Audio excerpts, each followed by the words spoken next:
Welcome nocturnal minds back to our class. Oh, you are really study hard. So, building on our discussion about how we test theories and suggest experiments, let's now explore some deeper philosophical implications that arise from this framework. The core idea here is pretty radical. If our mental qualities are shaped by experience, then the very tool we use to perceive the world, our cognitive apparatus, isn't some innate pre-programmed thing. Instead, it's built molded by the environment we live in, acting like a kind of generic template based on past interactions. Think of it like learning a language. You start with basic sounds and words, but your understanding grows through context and usage. This means every new thing we encounter is filtered through this learned lens. And this immediately throws down some serious philosophical gauntlets. Traditionally, folks thought of experience starting with raw data, pure sensations hitting our senses, like pixels hitting a screen, carrying direct information about the outside world. The mind was then seen as a clever processor organizing these bits. Our theory acknowledges that distinction between the raw sensory input and the mental processing, but it fundamentally flips the script. We argue that those distinct colors, sounds, textures we experience, they aren't properties directly communicated by the external world. No, they're labels, classifications our nervous system has learned to slap onto events based on their past associations. It's like recognizing a friend's face not because of some unique facial feature, but because of the pattern of features we've associated with them over time. Every single sensation, even the seemingly most basic one, is an interpretation, a meaning assigned by our brain based on its history. This leads to a really mind-bending conclusion. Experience doesn't start with sensations. It comes before them. Imagine trying to build a house without any tools or blueprints. You can't just start hammering nails. Similarly, our sensory experiences, the way we perceive the world, are structured by a pre-existing order, a set of linkages or connections forged in the nervous system through prior encounters.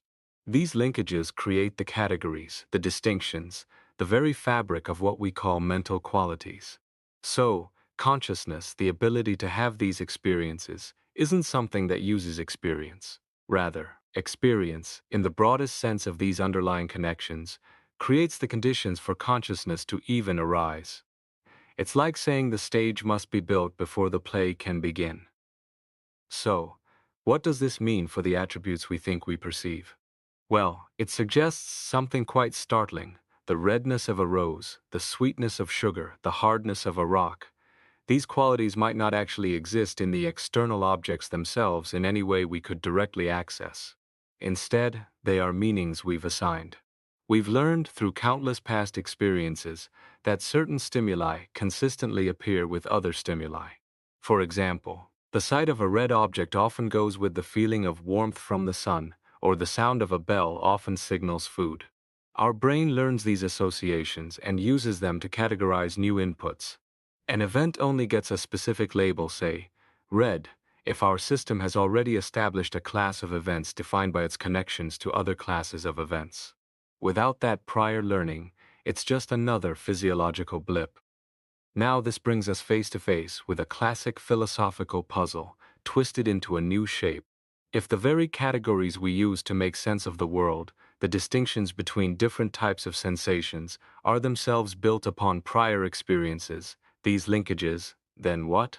It seems like a chicken and egg problem.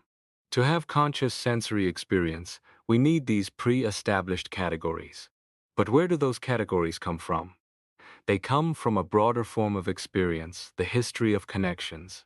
So the knowledge we gain from conscious sensory experience is actually built upon a foundation of knowledge gained from non-conscious, pre-sensory experiences. It's like needing to know the grammar rules before you can truly understand a sentence, even if the sentence itself is new. This means that every time we have a sensory experience, it's not a blank slate. It's already interpreted through a pre-existing framework, a set of assumptions about how things relate to each other, all learned from past encounters.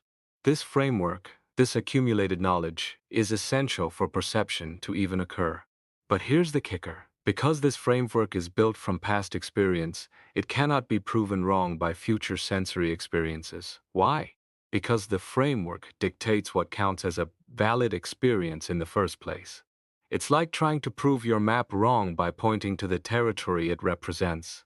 The map defines the territory you can even recognize. This prior knowledge shapes everything we perceive, setting the stage for what follows. Remember John Locke's famous empiricist line, "Nothing is in the intellect which was not first in the senses"? Sounds neat, right? Everything we know comes from sensory experience. But hold on, if we take experience to mean conscious sensory experience, Locke's maxim falls apart. It doesn't hold water because, as we've argued, our conscious experiences are already structured by a deeper layer of experience. There are fundamental principles governing how we perceive things, like the fact that two different colors can't occupy the exact same spot in our visual field simultaneously. These aren't learned facts, they are built into the very machinery of perception, dictated by those pre-sensory linkages. So, not everything in our intellect is reducible to what hits our senses directly. So, what does this imply? It means that when we look at the world, a significant chunk of what we know, or at least what guides our understanding, isn't something we just picked up from the current moment. It's baked into the system. It's implicit in the very structure of our perceptual apparatus, the way our senses are wired up based on history. Think of it like wearing tinted glasses. You see the world through them, and the tint influences everything you see, even though you might not be consciously aware of the tint itself. This underlying structure, these implicit assumptions, shape how we interpret every sensory event, even if we can't articulate the rules of the game. This leads to a crucial point. Our perception operates within categories. We don't just passively receive a stream of sensations. We actively sort them, classify them, put them into boxes. And these boxes, these categories, are defined by the relationships between events, not just the events themselves. Crucially, these relationships often involve events that aren't even present in the current sensory experience. For instance, the concept of a chair involves not just the visual shape, but also its function, its relation to sitting, its relation to furniture, all concepts tied to past experiences involving chairs, sitting, furniture, etc., even if none of those are happening right now as you look at a chair. Our conscious experience is always about things defined by their place in a larger relational network. We have this implicit knowledge, this built-in classification system, that allows us to perceive the world in a structured way. We can make general statements about all perceivable things based on this system. But here's a critical warning sign. Don't confuse this knowledge of the phenomenal world, the world of our perceptions, with knowledge of the physical world, the actual sequence of events out there causing our perceptions. Just because our perception system works a certain way, doesn't mean the physical world is organized the same way. Our classification system influences what we perceive, but it doesn't necessarily reflect the true order of reality. It's like knowing the rules of chess doesn't tell you anything about the physics of the board or the pieces. This brings us to a humbling realization about empirical knowledge. We often fall into the trap of thinking, well, I've seen it happen this way many times, so it must be true. But our theory suggests we need to consciously resist this. Because all we ever get from experience are patterns, generalizations about groups of events. We have to be careful. Remember Hume's problem of induction? Just because the sun has risen every morning doesn't guarantee it will rise tomorrow. Similarly, just because two stimuli A and B always co-occurred in the past doesn't guarantee they always will, or that this pattern is the best way to predict future events. Relying solely on past co-occurrence for classification might lead us astray. It's like judging a book purely by its cover, ignoring the plot entirely. So, what happens when our reliance on past linkages leads us astray? When our predictions based on old categories fail? This frustration, this clash between expectation and reality, is the engine driving reclassification. It's not enough to just tweak the details within our existing mental model. When the model breaks down, we're forced to rebuild parts of it. We adjust the fundamental categories, the definitions themselves. This happens whenever our current understanding leads to unexpected results, or when new experiences contradict our long-held beliefs. It's like realizing your map is wrong not just in one detail, but in a fundamental way that makes navigating impossible, forcing you to redraw the whole map. Think about learning to read a tricky language, maybe one where words aren't spelled phonetically. At first you might stumble. Then you start recognizing patterns. You learn that the same letter combination can mean different things depending on what letters surround it. You learn that certain groups of letters together signify a specific sound or meaning, almost automatically, without consciously breaking it down. That's reclassification in action. We're moving beyond simple associations and developing more abstract, relational understandings. It's a similar process in science. We start with basic observations, but as we encounter anomalies, we refine our concepts, sometimes creating entirely new categories based on complex relationships, not just superficial similarities. This process of reclassification isn't just about changing specific ideas, it subtly changes the very ground rules of our discourse. Each time we redefine objects based on explicit relations, we're modifying the assumptions that are taken for granted when we talk about those objects. It's like changing the axioms of a mathematical system. However, the core issue remains. These assumptions, these newly defined truths, are still implicit in how we use language and think. In fact, the more we rely on these relational definitions, the more the a priori, the stuff we assume without proof, expands. It's like building a more complex theory. The number of foundational assumptions might increase, even if each individual assumption seems simpler. Here's a fascinating consequence. The very process of learning and reclassifying implies that there must be some aspect of objects that we can know, which is immune to refutation once we've defined them. Think about it. When we learn something new about an object, say, that water boils at 100 degrees Celsius, this fact becomes part of our definition of water. Once we define water in that way, nothing else we say about water can contradict that boiling point within that definition. The definition itself contains the truth. So, at every level of our understanding, there's a core set of principles, derived from experience, that become the unshakable foundation for that particular domain of knowledge. They are the organizing principles. Now, there's a trade-off here. As we move away from the raw, immediate sensory qualities and start defining things based on observed relationships, a funny thing happens. More and more of our knowledge gets locked inside the definitions themselves. If I define a planet as a celestial body orbiting a star, then the statement planets orbit stars becomes tautologically true by definition. Great! But what's the downside? Well, the downside is that less and less of our knowledge becomes testable by experience. If everything is defined relationally, how do we know if a specific sensory object, like this rock, actually belongs to the theoretical class planet? We can't easily check. It's like building a beautiful, self-consistent fantasy world, but you lose touch with the real world outside your window. This relational approach quickly gets complicated.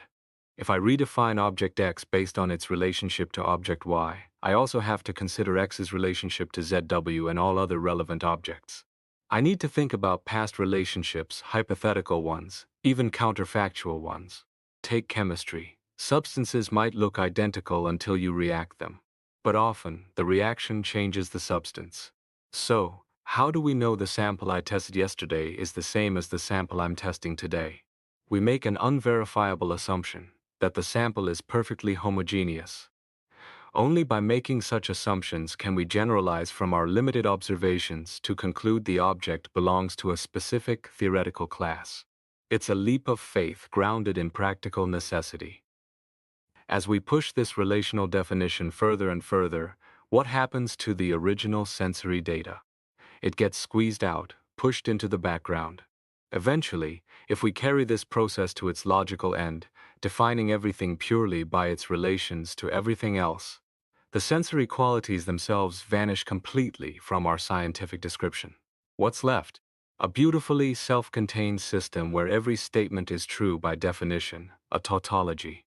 This system could perfectly reproduce all the patterns we observe, but there's no way to know if the model actually corresponds to reality. It's like having a perfect mathematical model of a fictional creature.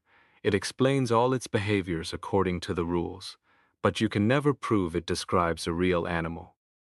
Okay, so this purely relational tautological system sounds useless, right? Not necessarily. It still has value. It gives us a powerful predictive tool. From the history of an object, we can deduce its likely behavior under new conditions with high probability. It's like knowing the rules of a game allows you to predict how a player will move. But notice the limitations. It never gives absolute certainty.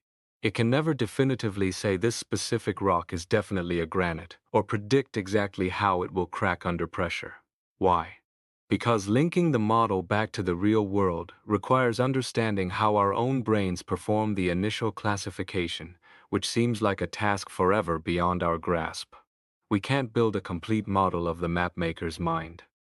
So why do we seem to be arguing against some traditional forms of empiricism? It's not because we're fundamentally opposed. Quite the opposite. We're taking the core idea of empiricism, that knowledge comes from experience, and pushing it to its logical conclusion. If everything we know, even the basic distinctions in our senses, comes from experience, then that experience must contain elements that experience itself cannot disprove. Our knowledge is always about categories defined by relationships, and these relationships are assumed to hold true. Empirical generalizations work only if we treat these categories as real, independent entities. So sensory experience presupposes a pre-existing order, a framework built by experience, which experience itself cannot overthrow. This leads us to a critique of phenomenism, the view that the world is just our perceptions. If our sensory classifications are unreliable, if the properties we perceive aren't objective features of things, then the phenomenal world, the world of appearances, isn't somehow more real than the scientific world.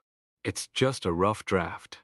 We must posit the existence of an objective reality, an underlying order of events, relative to which our perceptions are just an approximation. The job of science, then, isn't just to describe appearances, but to construct a better map, a more accurate representation of this deeper, objective reality. It means replacing our initial flawed sensory ordering with a new, hopefully truer, classification system. What does it mean to say there's an objective world beyond appearances? It simply means we believe it's possible to construct a different way of classifying events, one that makes more sense of the world's behavior than our raw perceptions do. Any attempt to confine science purely to describing phenomena, as some phenomenologists or positivists suggest, is doomed from the start. Why? Because our senses don't give us a reliable classification system. Things that look similar can behave differently. The very premise of phenomenology, that all phenomena follow invariable laws, is false if phenomena just means what appears to us. Our perception system is inherently biased and incomplete. So, the dream of science as just meticulous description of what we see and hear is impossible. Science is something more ambitious. It's a constant quest to find new ways of carving up reality into constructs, classes of things defined not by their superficial sensory features, but by their relationships to other things. The goal is to define these classes such that general statements about them are universally and necessarily true. Think about physics. We define mass, charge, force not just by how they feel or look, but by how they interact according to precise laws. This relational approach is key to finding the underlying order. This relational approach has to go all the way. Not just defining one thing by another, but defining everything in terms of its relations to everything else, stripping away all reference to sensory qualities. The ultimate aim is a purely relational ontology. As the text quotes, for science, an object manifests itself in the totality of the possible relations between it and the other objects. Sounds profound, but remember the consequence. Such a system becomes entirely tautological. Everything follows from the definitions. Predictions are guaranteed by the definitions themselves.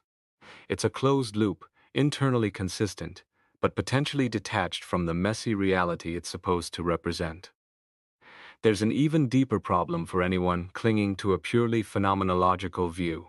Not only is the physical world likely not governed by strict laws if we define things by appearance, but the phenomenal world itself, the world of our perceptions, might not be constant. Why? Because the very process of reclassification, the process we use to understand the world, seems to be driven by higher mental functions like abstract thought. And if these higher processes are just repetitions of the basic classification mechanisms that create our sensory distinctions, then it stands to reason that these distinctions themselves might be variable. New experiences could subtly alter how we perceive even basic qualities. The world we see might be constantly reshaping itself as we learn and reclassify. If sensory qualities are indeed variable, then the dream of a purely descriptive science is truly dead on arrival. We can never capture reality perfectly just by listing appearances. Now, while these qualities might be variable in principle, they probably stay relatively stable for most of us throughout our lives compared to the wild shifts in our conceptual frameworks. But the point is still profound. Scientific progress doesn't just mean we discover new laws. It can mean we start seeing the world itself differently. The same event might present itself in a subtly altered way after a major theoretical shift. It's like learning to see infrared light. The world doesn't change, but your perception of it does. How could we ever prove these sensory qualities are changing? You can't just compare today's red with yesterday's red, because your memory of yesterday's red would already be subject to the same kind of subtle shifts. It's like trying to measure the length of a rubber band while it's stretching. The only potential way to test this idea, the text suggests, would be through sophisticated discrimination experiments, carefully designed to detect minute changes in perceived qualities over time, comparing them against some stable reference point. It's a tricky business, requiring methods far beyond simple introspection. Interestingly, while this theory was partly inspired by Ernst Mach's work on sensation analysis, its full development leads to a refutation of Mach's phenomenism. By showing that even basic sensations are constructed and variable, it undermines the possibility of a purely phenomenal world. Similar critiques apply to other thinkers like William James, John Dewey, and Bertrand Russell's neutral monism. Their views often rest on the shaky ground of assuming sensations are somehow fundamental, independent building blocks of both mind and matter. But if sensations themselves are learned interpretations, then the need for a distinct underlying physical reality becomes even stronger. Another striking consequence: if our perception relies on regularities in co-occurrence, then anything completely irregular could never be perceived by us. It wouldn't fit into any category our system could handle. This suggests we can only know about classes of events that exhibit some degree of regularity. The fact that the world we experience seems so orderly, so law-abiding, might not be because the world itself is perfectly orderly, but because our perceptual system is designed to pick out and organize regularities. We are, in a sense, filtering the world through a regularity-detecting machine. Everything we can perceive is necessarily seen as part of a regular class. Now, let's talk about labels. Because this theory explains mental qualities using processes similar to those in the physical world, it's often called materialist. But the term materialism carries a lot of historical baggage and often leads people astray. It makes people think we're denying minds when the opposite might be true. In fact, if you take materialism literally, meaning explaining mental phenomena through physical processes, this theory might actually be less materialist than dualist theories that posit a separate, non-physical mind substance. It's trying to bridge the gap, not deny one side. Why do dualist ideas persist? Often it's rooted in a very intuitive, almost primitive way of thinking. Seeing a distinct process, like thinking or feeling, and automatically assuming there must be a distinct substance causing it, like a ghost in the machine. Recognizing a specific material substance, like the brain, was then seen as the final explanation for the mental process. But our argument suggests that process and systems might be more intertwined, or perhaps the process itself is the fundamental reality, with substance being a useful, but ultimately limited, conceptual tool. This concludes our deep dive into these philosophical consequences.